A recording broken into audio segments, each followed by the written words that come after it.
Meet the editors. കോൺഗ്രസിന്റെ മുസ്ലിം പ്രീണനം തുറന്നു കാട്ടണമെന്ന് നിർദ്ദേശിച്ച് NDA സ്ഥാനാർത്ഥികൾക്ക് പ്രധാനമന്ത്രിയുടെ കത്ത്. മൂന്നാം ഘട്ടത്തിൽ മത്സരിക്കാൻ പോകുന്ന സ്ഥാനാർത്ഥികൾക്ക് കോൺഗ്രസിനെതിരെ പ്രചരണം ശക്തമാക്കണമെന്നും മൂന്നാം ഘട്ടത്തിലെ സ്ഥാനാർത്ഥികളോട് മോദി ആവശ്യപ്പെട്ടു. BJP അധികാരത്തിൽ തുടർന്നാൽ സംവരണം റദ്ദാക്കുമെന്നത് വ്യാജ പ്രചരണമാണെന്ന് കേന്ദ്ര ആഭ്യന്തരമന്ത്രി അമിത്ഷാ ആരോപിച്ചു. മോദിക്കും രാഹുലിനുമെതിരായ പരാതികളിൽ മറുപടി നൽകാൻ BJPയും കോൺഗ്രസും തിരഞ്ഞെടുപ്പ് കമ്മീഷനോട് കൂടുതൽ സമയവും ആവശ്യപ്പെട്ടു. റിപ്പോർട്ട്. മൂന്നാം ഘട്ട വോട്ടെടുപ്പിലെ NDA സ്ഥാനാർത്ഥികൾക്ക് അയച്ച കത്തിലും കോൺഗ്രസിനെയും ഇന്ത്യ സഖ്യത്തെയും കടന്നാക്രമിക്കുകയാണ് നരേന്ദ്രമോദി. SC/ST OBC സംവരണം തട്ടിയെടുത്ത് മുസ്ലിങ്ങൾക്ക് നൽകാനാണ് നീക്കം. ജനങ്ങൾ അധ്വാനിച്ചുണ്ടാക്കിയ പണം തട്ടിയെടുത്ത് അവരുടെ വോട്ട് ബാങ്ക് നൽകാൻ ശ്രമം നടക്കുന്നു. പിന്തിരിപ്പൻ രാഷ്ട്രീയത്തിന്റെ അവകാശികളായ പ്രതിപക്ഷത്തിനെതിരെ പ്രചാരണം ശക്തമാക്കാനും കത്തിൽ മോദി നിർദ്ദേശം നൽകി. പരാജയ ഭയത്താൽ കോൺഗ്രസും രാഹുൽ ഗാന്ധിയും BJP അധികാരത്തിൽ തുടർന്നാൽ സംവരണം അവസാനിപ്പിക്കും എന്ന വ്യാജ വീഡിയോ പ്രചരിപ്പിക്കുകയാണെന്ന് അമിത്ഷാ വിമർശിച്ചു. BJP SC/ST OBC സംവരണത്തിനൊപ്പമെന്ന് അമിത്ഷാ വ്യക്തമാക്കി. मैं ये बात स्पष्ट कर देना चाहता हूं कि Bharatiya Janata party ST, SC, OBC के आरक्षण की समर्थक है और हमेशा इसके संरक्षक के रूप में अपनी भूमिका निभाएगी. മോദിക്കും രാഹുലിനും എതിരായ വിദ്വേഷ പ്രസംഗ പരാതികളിൽ മറുപടി നൽകാൻ തെരഞ്ഞെടുപ്പ് കമ്മീഷനോട് BJPയും കോൺഗ്രസും കൂടുതൽ സമയം തേടി. 7 ദിവസം കൂടി അനുവദിക്കണമെന്ന് BJPയും 14 ദിവസം കൂടി കോൺഗ്രസും ആവശ്യപ്പെട്ടു. അപേക്ഷയിൽ തെരഞ്ഞെടുപ്പ് കമ്മീഷൻ ഇതുവരെ തീരുമാനം എടുത്തിട്ടില്ല. റിപ്പോർട്ടർ, ദില്ലി. കത്തിക്കാനോ കത്ത് എന്നാണ് ചോദ്യം.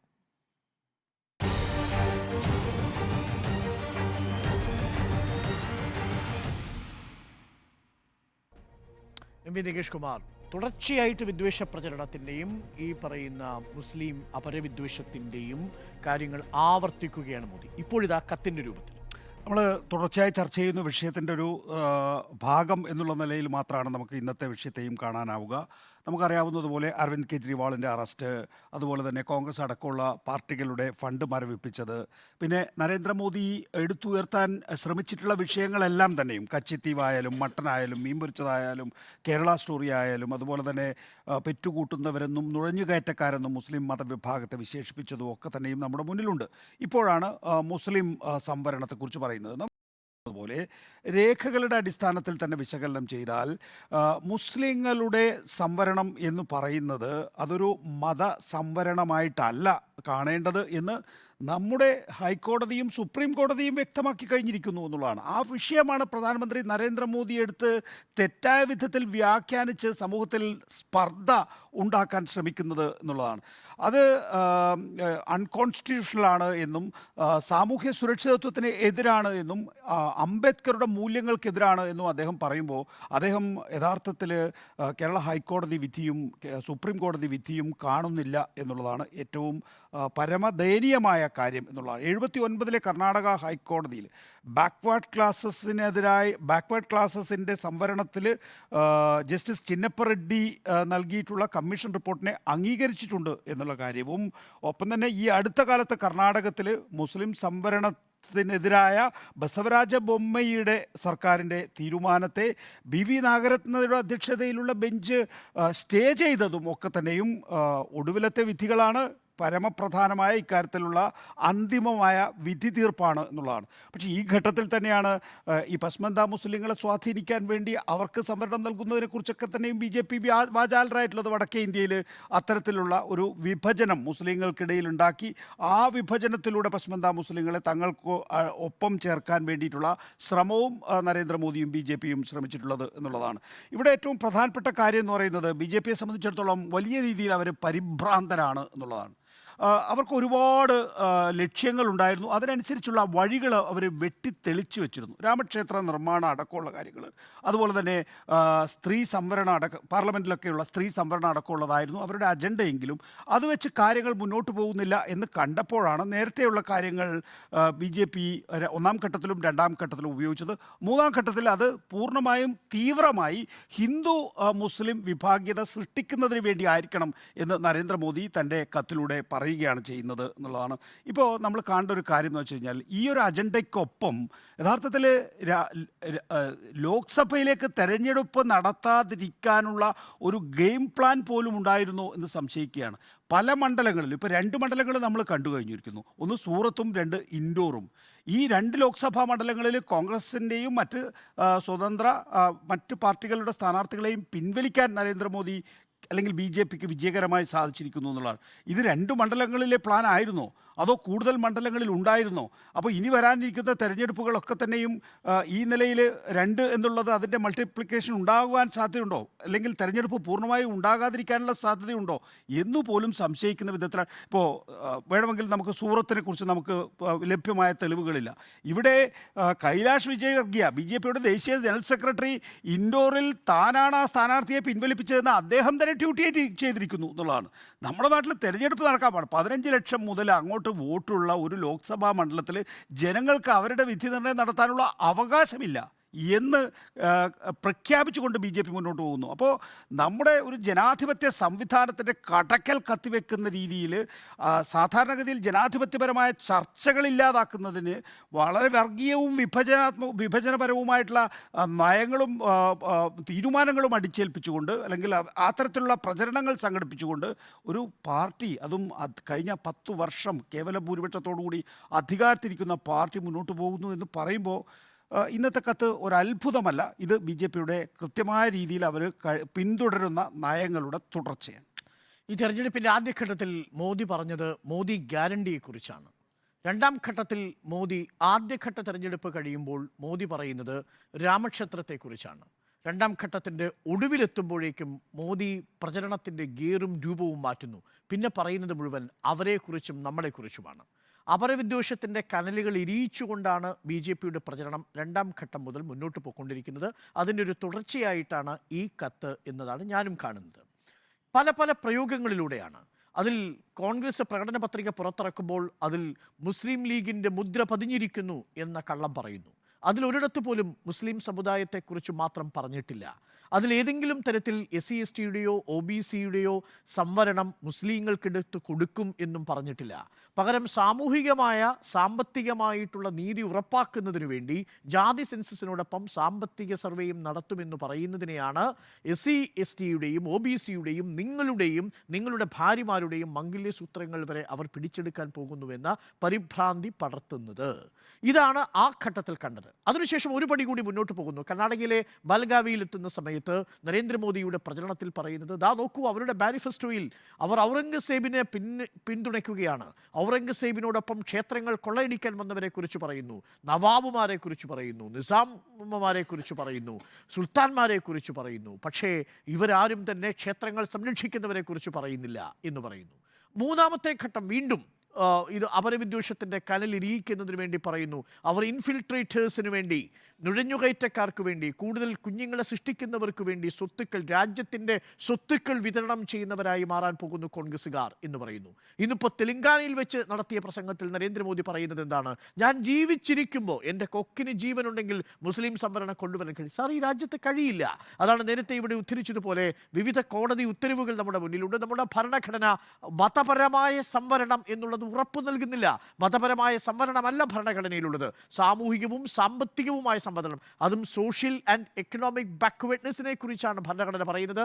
റിലീജിയസ് ആയിട്ടുള്ള സംവരണത്തെക്കുറിച്ചും ഭരണഘടന പിന്തുണയ്ക്കുന്നതേയില്ല. ഒരു മതേതര രാജ്യത്ത് അത് സാധ്യവുമല്ല. അങ്ങനെ ആയിരിക്കെയാണ് ഈ പച്ചക്കള്ളം പറയുന്നത്. ഇന്ന് കത്തിൽ എഴുതിയിരിക്കുന്നത് എന്താണ്? കത്തിൽ വളരെ കൃത്യമായി നേരത്തെ സൂചിപ്പിച്ചതുപോലെ സ്നാച്ചേഴ്സ് എന്നാണല്ലോ കോൺഗ്രസിനെ വിശേഷിപ്പിക്കുന്നത്. അവർ തട്ടിപ്പറിച്ചു കൊടുക്കാൻ പോകുന്നു നിങ്ങളുടെ മംഗല്യസൂത്രം. അതേ വാചകമാണ് ഇവിടെ ആവർത്തിക്കുന്നത്. Their intention is to give reservation to their vote bank by snatching away reservation from SC/ST. നേരത്തെ പറഞ്ഞത് നിങ്ങളുടെ ഭാര്യമാരുടെ കുഞ്ഞുങ്ങളുടെ ഒക്കെ സ്വത്തും മംഗല്യസൂത്രങ്ങളും സ്നാച്ച് ചെയ്യുന്നവരാണ്. ഇപ്പോൾ പറയുന്നു SC/ST OBC വിഭാഗങ്ങളുടെ സംവരണം സ്നാച്ച് ചെയ്യുന്നവരാണ്. കോൺഗ്രസ് എന്ന് പറഞ്ഞാൽ സ്നാച്ചേഴ്സ് ആണ്, തട്ടിപ്പറിക്കുന്നവരാണ് എന്ന ഒരു കള്ളമാണ് യഥാർത്ഥത്തിൽ പറയുന്നത്. അത് യഥാർത്ഥത്തിൽ കോൺഗ്രസിന്റെ പ്രകടന പത്രികയിൽ അത്തരത്തിലൊരു വാചകവും പരാമർശിക്കുന്നില്ല എന്നുള്ളതാണ്. നോക്കൂ, ഇതിനു മുമ്പ് എത്രയെത്ര ഘട്ടങ്ങളിലാണ് ഈ പദപ്രയോഗങ്ങൾ നടത്തിയിരിക്കുന്നത്. ഗിൽറ്റ് ബൈ അസോസിയേഷൻ എന്ന് നമ്മൾ പറയും. അതിലാണ് ഈ മുസ്ലിം വിഭാഗങ്ങളെ പിന്തുണയ്ക്കുന്നവരാണ് കോൺഗ്രസ് എന്ന രീതിയിലുള്ള ഒരു തെറ്റിദ്ധാരണയുണ്ടാക്കി ഒരു ഭൂരിപക്ഷത്തിനോടൊപ്പം വോട്ട് ബാങ്ക് സ്വന്തമാക്കാൻ ശ്രമിക്കുക. പറയുന്നു അവർ പിങ്ക് റെവല്യൂഷനെ കുറിച്ച് നേരത്തെ പറഞ്ഞത് നമ്മൾ സംസാരിച്ചു. വെജിറ്റേറിയൻ റെവല്യൂഷനും പിങ്ക് റെവല്യൂഷനുമാണ്, നിങ്ങൾ എവിടെയാണ് നിൽക്കുന്നത് എന്ന് ചോദിക്കുന്നു. അപ്പോൾ ഇത്തരം ചോദ്യങ്ങളിലൂടെ ആവർത്തിച്ച് 80-20 എന്ന് പറയുന്ന 80%-നോടൊപ്പമാണോ 20%-നോടൊപ്പമാണോ എന്ന ചോദ്യം ചോദിച്ചുകൊണ്ട് ഈ തെരഞ്ഞെടുപ്പിൻ്റെ പ്രചരണ രംഗത്ത് അപരവിദ്വേഷത്തിൻ്റെ കനലുകൾ വീണ്ടും വീണ്ടും കത്തിക്കാൻ നടത്തുന്ന ശ്രമത്തിൻ്റെ ഭാഗമായിട്ടാണ് ഇപ്പോൾ ഈ കത്തും പുറത്തു വന്നിരിക്കുന്നത്. എന്താ ഫലം? നമ്മളെ ലോകം നോക്കുന്നുണ്ട്, ലോകം റിപ്പോർട്ട് ചെയ്യുന്നുണ്ട് നമ്മളെക്കുറിച്ച്. വാഷിങ്ടൺ ടൈംസും ന്യൂയോർക്ക് ടൈംസും എല്ലാം റിപ്പോർട്ട് ചെയ്തുകൊണ്ട് അൽ ജസീറ അടക്കമുള്ള മാധ്യമങ്ങളും റിപ്പോർട്ട് ചെയ്യുന്നത് ഈ തെരഞ്ഞെടുപ്പിൻ്റെ ഒരു ഘട്ടം കഴിയുമ്പോഴേക്കും കടുത്ത വർഗീയവാദത്തിൻ്റെ ഒരു രീതിയിലേക്ക് വഴിയിലേക്ക് പ്രചരണം പോയി കഴിഞ്ഞിരിക്കുന്നുവെന്നാണ്. ലോകത്തെ ഏറ്റവും വലിയ ജനാധിപത്യ രാജ്യമെന്ന് അഭിമാനിക്കുന്നത് നമുക്ക് ഒട്ടും ഭൂഷണമല്ലാത്ത ഒരു പ്രചരണമാണ് ഈ തെരഞ്ഞെടുപ്പിൻ്റെ അടുത്ത 3-ാം ഘട്ടത്തിലേക്ക് എത്തുമ്പോൾ നരേന്ദ്രമോദി പ്രചരിപ്പിക്കുന്നത് എന്നതാണ് എൻ്റെയും ടേക്ക്. അതുകൊണ്ട് ഇത് കത്തിക്കാൻ തന്നെയാണ് കത്ത് എന്നതാണ് എൻ്റെ അഭിപ്രായം. തന്നെയാണ്, അതിലൊരു സംശയവുമില്ല. ഈ പറഞ്ഞതുപോലെ 3-ാം ഘട്ടം 7-ാം തീയതി നടക്കാനിരിക്കെയാണ് കൂടുതൽ തീവ്രമായ രൂപത്തിൽ കത്തെഴുതുന്നത്. ഇതിപ്പോൾ തെരഞ്ഞെടുപ്പ് കമ്മീഷൻ്റെ ഒരു ഇവരോട് വിശദീകരണം ചോദിച്ച ഘട്ടത്തിൽ കൂടിയാണല്ലോ. ആ വിശദീകരണം നൽകിയിട്ടില്ല, അതിന് സമയം തേടിയിരിക്കുകയാണ്. അതിനുശേഷമാണ് അതേ രൂപത്തിൽ ഇങ്ങനെയുള്ള കാര്യങ്ങൾ പറയുന്നത്. അത് തിരഞ്ഞെടുപ്പിൽ വിജയിക്കുമെന്നുള്ള ആത്മവിശ്വാസമല്ല, എന്ത് ചെയ്താലും തിരഞ്ഞെടുപ്പ് കമ്മീഷനൊന്നും ഒന്നും ചെയ്യാൻ പോകുന്നില്ല എന്ന ആത്മവിശ്വാസത്തിൽ നിന്നാണ് അങ്ങനെ ചെയ്യുന്നതെന്നാണ് ഞാൻ കരുതുന്നത്. SC ST OBC വിഭാഗക്കാരിൽ നിന്ന് സംവരണം തട്ടിയെടുത്ത് മുസ്ലിങ്ങൾക്ക് നൽകാനുള്ള അജണ്ടയടക്കം കോൺഗ്രസിൻ്റെയും ഇന്ത്യ മുന്നണിയുടെയും പിന്തിരിപ്പൻ രാഷ്ട്രീയത്തിനെതിരായ പ്രചാരണമാണ് നടത്തേണ്ടത് എന്നാണ് ഈ കത്തിൽ പറയുന്നത്. ആ കത്തെടുത്തുകൊണ്ട് കേന്ദ്ര ആരോഗ്യമന്ത്രിയും ഗുജറാത്ത് പോർബന്തറിലെ BJP സ്ഥാനാർത്ഥിയുമായ മൻസുഖ് മാണ്ഡവ്യ സമൂഹ മാധ്യമമായ Xൽ പങ്കുവയ്ക്കുകയും ചെയ്തിരിക്കുന്നു. അങ്ങനെ എല്ലാ സ്ഥാനാർത്ഥികൾക്കും ഇതാകണം പ്രചാരണം വിഷയം എന്ന രൂപത്തിൽ അത് കൊടുത്തിരിക്കുകയാണ്. യഥാർത്ഥത്തിൽ കോൺഗ്രസിൻ്റെ പ്രകടന പത്രികയിൽ പറയുന്നത് എന്താണ്? NDA ഭരണകാലത്ത് സമ്പന്നരും ദരിദ്രരും ഇടത്തരക്കാരും തമ്മിലുള്ള അന്തരം ഗണ്യമായി കൂടിയിരിക്കുന്നു. തുല്യത, സാമൂഹികവും സാമ്പത്തികവുമായ നീതി എന്നീ ലക്ഷ്യങ്ങൾക്ക് കനത്ത പ്രഹരമേൽപ്പിച്ചു. ഇതൊക്കെയാണ് പ്രകടന പത്രികയിൽ പറയുന്നത്. പിന്നീട് പട്ടികജാതി പട്ടികവർഗ പിന്നാക്ക വിഭാഗങ്ങളിൽ നിന്നുള്ള ജനങ്ങൾക്ക് സമൂഹത്തിലെ മറ്റു വിഭാഗങ്ങളുമായി തുല്യത കൈവരിക്കാനായിട്ടില്ല. ഈ പിന്നാക്കാവസ്ഥയിൽ തുടരുകയാണ്. ഇതിനെതിരെ നടപടികൾ എടുക്കേണ്ടതുണ്ട് എന്ന് പ്രകടന പത്രിക പറയുന്നു. അതിൽ തന്നെ പട്ടികജാതി വർഗ പിന്നാക്ക സമുദായങ്ങൾക്കുള്ള സംവരണത്തിൽ നിലവിലുള്ള 50% പരിധി ഉയർത്താനുള്ള ഭരണഘടനാ ഭേദഗതി പാസ്സാക്കും എന്നാണ് പറയുന്നത്. സാമ്പത്തികമായി പിന്നാക്കം നിൽക്കുന്ന വിഭാഗങ്ങൾക്ക് ജോലികളിലും വിദ്യാഭ്യാസ സ്ഥാപനങ്ങളിലും 10% സംവരണം നടപ്പാക്കും. വിവേചനമില്ലാതെ എല്ലാ ജാതികളിലും സമുദായങ്ങളിലും നീതിയും ഉൾക്കൊള്ളലും ഉറപ്പാക്കും എന്നാണ് പ്രകടന പത്രികയിൽ പറയുന്നത്. ഇവിടെ എവിടെയാണ് ഇവരിൽ നിന്ന് എടുത്തിട്ട് മുസ്ലിം വിഭാഗത്തിന് കൊടുക്കുമെന്ന് പറയുന്നത്? അപ്പോൾ അങ്ങനെ ഒരു കാര്യമേ ഇല്ല എന്നിരിക്കെ ആ രൂപത്തിൽ ആവർത്തിച്ച് പറയുന്നു.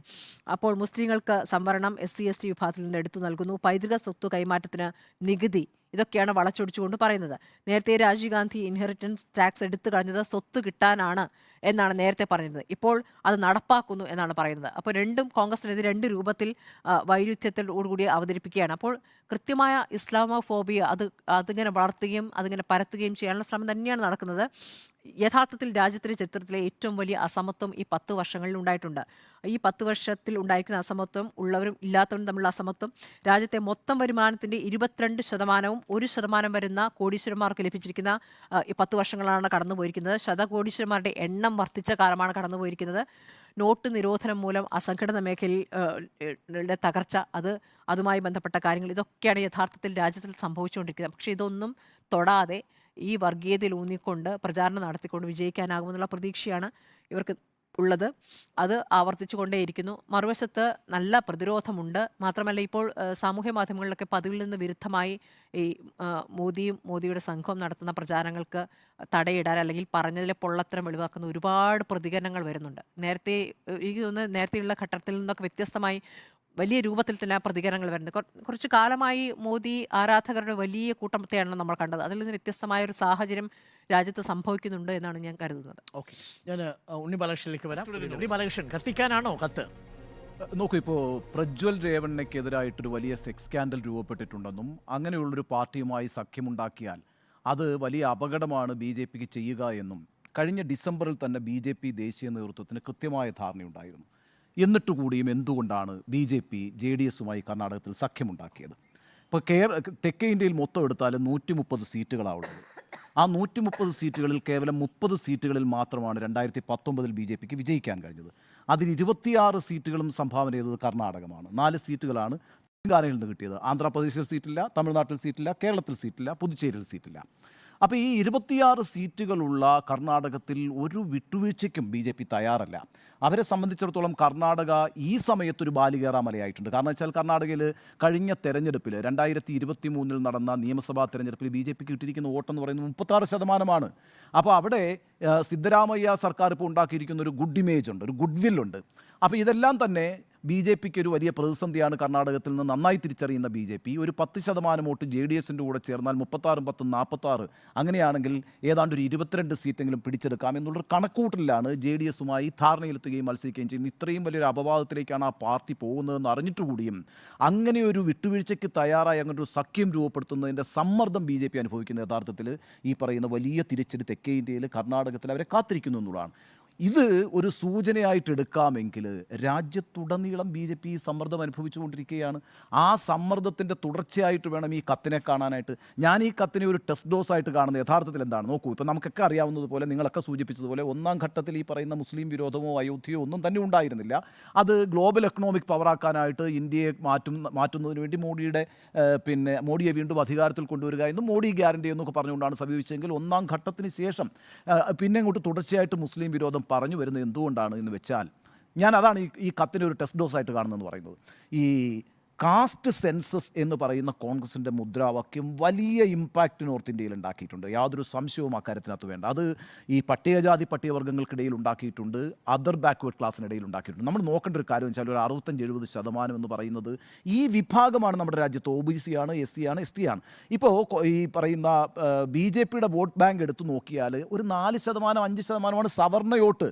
ബാക്കി മുഴുവൻ വോട്ടും പിന്തുണയും എന്ന് പറയുന്നത് ഈ പിന്നാക്ക വിഭാഗങ്ങളിൽ നിന്നും പട്ടികജാതി പട്ടികവർഗ്ഗ വിഭാഗങ്ങളിൽ നിന്നുമാണ്. അവിടെ അവർക്കൊരു പിന്തുണ ആർജിക്കാൻ കഴിഞ്ഞു എന്നുള്ളതും കോൺഗ്രസിന് ആ പിന്തുണ നഷ്ടപ്പെട്ടു എന്നുള്ളതുമാണ് BJP യഥാർത്ഥത്തിൽ അധികാരത്തിലെത്തിച്ചിരിക്കുന്നത്. ആ വിഭാഗത്തിന് വലിയ പ്രതീക്ഷ നൽകുന്നൊരു മുദ്രാവാക്യം യഥാർത്ഥത്തിൽ കോൺഗ്രസിന് ഈ തെരഞ്ഞെടുപ്പിൽ കൊണ്ടുവരാൻ കഴിയുകയും അതൊരു അജണ്ടയാക്കി മാറ്റുന്നതിൽ കോൺഗ്രസ് വിജയിക്കുകയും ചെയ്തു എന്നുള്ളതാണ്. സ്വാഭാവികമായിട്ടും അവിടെയാണ് BJP ഭയന്നത്, നരേന്ദ്രമോദി ഭയന്നത്. യഥാർത്ഥത്തിൽ മുസ്ലിങ്ങളെ അപ്പുറത്ത് ഒരു വലിയ ശത്രുവായി കാണിക്കുന്നു എന്നതിനേക്കാൾ ഉപരിയായി തങ്ങളുടെ വോട്ട് ബാങ്കിൽ ഉണ്ടാകാൻ പോകുന്ന വലിയൊരു തിരിച്ചടിയെ മോഡിയും BJPയും തിരിച്ചറിഞ്ഞിട്ടുണ്ട്. ആ വിഭാഗത്തെ എത്രയും പെട്ടെന്ന് തങ്ങളുടെ കൂടെ നിർത്തുക എന്നുള്ളതാണ് പ്രധാനപ്പെട്ട ഒരു പരിഗണനാ വിഷയമായിട്ട് BJPയും മോഡിയും കണ്ടിരിക്കുന്നത്. നോക്കൂ, ഇപ്പം അവിടെ അതിന് മോഡി ശ്രമിച്ചത് എന്താണെന്ന് വെച്ചാൽ അവിടെ ഒരു ആശയക്കുഴപ്പം ഉണ്ടാക്കുക എന്നുള്ളതാണ്. ഇപ്പോൾ കൃത്യമായിട്ട് കോൺഗ്രസ് പറയുന്നുള്ളൂ, നിങ്ങൾക്ക് നിങ്ങളുടെ സംവരണം ഉയർത്തുക മാത്രമല്ല ചെയ്യാൻ പോകുന്നത്, അത് സ്വകാര്യ മേഖലയിലേക്ക് വ്യാപിപ്പിക്കും, അത് മാധ്യമങ്ങളടക്കമുള്ള മേഖലകളിലേക്ക് വ്യാപിപ്പിക്കും. അങ്ങനെ സ്വകാര്യ മേഖലയിലും മാധ്യമങ്ങളടക്കമുള്ള മറ്റു മേഖലകളിലും ഒക്കെ സംവരണം ഏർപ്പെടുത്തിക്കൊണ്ട് നിങ്ങൾക്ക് നിങ്ങളുടെ ജനസംഖ്യാനുപാതികമായി എത്തിച്ചേരേണ്ട എല്ലാ പ്രിവിലേജസും ലഭ്യമാക്കുന്ന രീതിയിൽ, നിങ്ങളെ മുഖ്യധാരയിലേക്ക് കൊണ്ടുവരുന്ന രീതിയിൽ ഞങ്ങളിതാ സംവരണം നടപ്പാക്കാൻ പോകുന്നു, കാസ്റ്റ് സെൻസസ് നടപ്പാക്കാൻ പോകുന്നു, ആ സർവേയുടെ അടിസ്ഥാനത്തിൽ സംവരണം ഉയർത്താൻ പോകുന്നു എന്ന് പറയുമ്പോൾ അത് ക്ലിക്ക് ചെയ്തിരിക്കുന്നു എന്നതുകൊണ്ടാണ് ഈ പറയുന്ന മോഡി ഇനി അതിനെ ഒരു ആശയക്കുഴപ്പമുണ്ടാക്കാൻ തീരുമാനിച്ചിട്ട് അത് സംവരണമൊക്കെ ഇവർ കൊണ്ടുവരും. പക്ഷേ യഥാർത്ഥത്തിൽ കൊണ്ടുവരാൻ പോകുന്ന സംവരണം മുസ്ലിങ്ങൾക്കാണെന്നും അതിപ്പോൾ നിലവിലുള്ള നിങ്ങളുടെ സംവരണാവകാശത്തിൽ നിന്ന് തട്ടിപ്പറിച്ച് അതങ്ങോട്ട് കൊടുക്കാൻ പോകുകയാണെന്നുള്ളൊരു ആശയക്കുഴപ്പമുണ്ടാക്കാനാണ് മോഡി ശ്രമിക്കുന്നത്. അപ്പം ഞാൻ മനസ്സിലാക്കുന്ന യഥാർത്ഥത്തിൽ ഈ തെരഞ്ഞെടുപ്പിൽ ഒരു വേവില്ല എന്ന് മോഡി തിരിച്ചറിഞ്ഞിരിക്കുന്നു, അനുകൂലമായ ഒരു ഘടകവുമില്ല എന്ന് തിരിച്ചറിഞ്ഞിരിക്കുന്നു, പിന്നെ അജണ്ട സെറ്റ് ചെയ്യാൻ കഴിഞ്ഞിട്ടില്ല എന്ന് തിരിച്ചറിയുന്നു. ഇതിൻ്റെയൊക്കെ ഭാഗമായിട്ടുണ്ടായിട്ടുള്ള ഒരു വളരെ ഫ്രാൻറ്റിക്കായ ഒരു നരേന്ദ്രമോദിയും BJPയും ഇപ്പോൾ ഈ അപരമത വിദ്വേഷവും ഈ പറയുന്ന തങ്ങളുടെ വോട്ട് ബാങ്കിൽ ഉണ്ടാകാൻ പോകുന്ന ചോർച്ചയെ തടയാൻ വേണ്ടിയിട്ടുള്ള ആശയക്കുഴപ്പം നിർമ്മിക്കുന്നതിനുള്ള നീക്കങ്ങളുമാണ് നടത്തുന്നത്. ആ അർത്ഥത്തിൽ കോൺഗ്രസിൻ്റെ അജണ്ട വിജയിച്ചു എന്ന് ഞാൻ മനസ്സിലാക്കുന്നു. അവിടെ അമ്പേ പരാജയപ്പെട്ട മോഡി ഈ പറയുന്ന കാലിട്ടടിക്കുന്ന ഒരു അവസ്ഥയിലാണ്. കൈകാലിട്ടടിക്കുക എന്ന് പറയത്തില്ലേ, നിലയില്ലാത്ത വെള്ളത്തിൽ വീണ് കൈകാലിട്ടടിക്കുന്ന ഒരു അവസ്ഥയിലേക്ക് മോഡിയും BJPയും മാറിയിട്ടുണ്ട്. അടുത്ത 4 ഘട്ടങ്ങളിൽ 5 ഘട്ടങ്ങളിൽ ഈ പറയുന്ന പരമാവധി ആശയക്കുഴപ്പം ഉണ്ടാക്കാനുള്ള ശ്രമം തുടരും എന്ന് തന്നെയാണ് ഞാൻ വിചാരിക്കുന്നത്. ഒരൊറ്റ കാര്യം കൂടി നോക്കൂ, അബ്കി ബാർ 400 പാർ എന്ന മുദ്രാവാക്യം BJP എടുത്തു മാറ്റിക്കഴിഞ്ഞിരിക്കുന്നു. അതിനകത്ത് 2 കാര്യങ്ങളാണ് നമ്മൾ കഴിഞ്ഞ ദിവസം ചൂണ്ടിക്കാണിച്ചതുപോലെ. ഭരണഘടനാ ഭേദഗതിയാണ് ഉദ്ദേശിക്കുന്നത്. അതിലൂടെ റിസർവേഷനും മാറ്റും എന്നുള്ളതാണ് എതിരായി വന്നിട്ടുള്ള ഒരു നറേറ്റീവ്. അതിനെ പ്രതിരോധിക്കുന്നതിന് വേണ്ടിയിട്ടാണ് രാജ്നാഥ് സിംഗ് ദ ഹിന്ദുവിന് അഭിമുഖം നൽകിയിട്ടുള്ളത്. കഴിഞ്ഞ ദിവസം അമിത്ഷായും അഭിമുഖം നൽകിയിരിക്കുന്നത്. RSSൻ്റെ ഈ റിസർവേഷൻ സംബന്ധിച്ചിട്ടുള്ള നയം എന്താണ്? 2017 മൻമോഹൻ വൈദ്യ പറഞ്ഞത്, ഐഡിയോളോഗാണ്, അദ്ദേഹം പറഞ്ഞത് റിസർവേഷൻ ഷുഡ് എൻഡ് എന്നുള്ളതാണ്. 1. 2, KN ഗോവിന്ദാചാര്യ, മറ്റൊരു ഐഡിയോളോഗ്, 2016 പറയുന്നത് constitution should not be confined to reservations എന്നാണ്. കോൺസ്റ്റിറ്റ്യൂഷൻ എന്ന് പറയുന്നത് റിസർവേഷനിൽ മാത്രമായി ഒതുങ്ങരുത് എന്നുള്ളതാണ്. MG വൈദ്യ, മറ്റൊരു ideologue, no need for reservations now എന്നാണ്. ഇനിയുള്ള കാലഘട്ടത്തിൽ റിസർവേഷൻ ആവശ്യമില്ല എന്ന് MG വൈദ്യ ഖണ്ഡിതമായി പറയുന്നു. ഇപ്പോഴത്തെ സർസംഘചാലയ മോഹൻ ഭാഗവത് പറയുന്നത് 2015 reservation policy should be reviewed എന്നുള്ളത്. ഇതാണ് RSSൻ്റെ എല്ലാ കാലഘട്ടത്തിലുടെയും നയമെന്ന് പറയുന്നത്. അവിടെയാണ് SC/ST-യുടെ OBC-യുടെ റിസർവേഷൻ എടുത്ത് മുസ്ലിങ്ങൾക്ക് കൊടുത്തു കളയും എന്ന് പറഞ്ഞ് നരേന്ദ്രമോദി പരിതപിക്കുന്നത്. യഥാർത്ഥത്തിൽ അങ്ങനെ ഒരു SC/ST റിസർവേഷൻ RSSൻ്റെയോ BJP-യുടെയോ അജണ്ടയേ അല്ല. എന്നിട്ടാണ് അത് കോൺഗ്രസിനെതിരായ ഒരു അപര മത വിദ്വേഷമാക്കി ഒരു തെരഞ്ഞെടുപ്പ് പ്രചരണ വിഷയമാക്കി ഉയർത്താൻ വേണ്ടി നരേന്ദ്രമോദി. അപ്പോൾ ചോദ്യം കത്തിക്കാനോ കത്ത് എന്നുള്ളതാണ്. 4 പേരും യെസ് എന്ന് തന്നെ പറയുന്നു.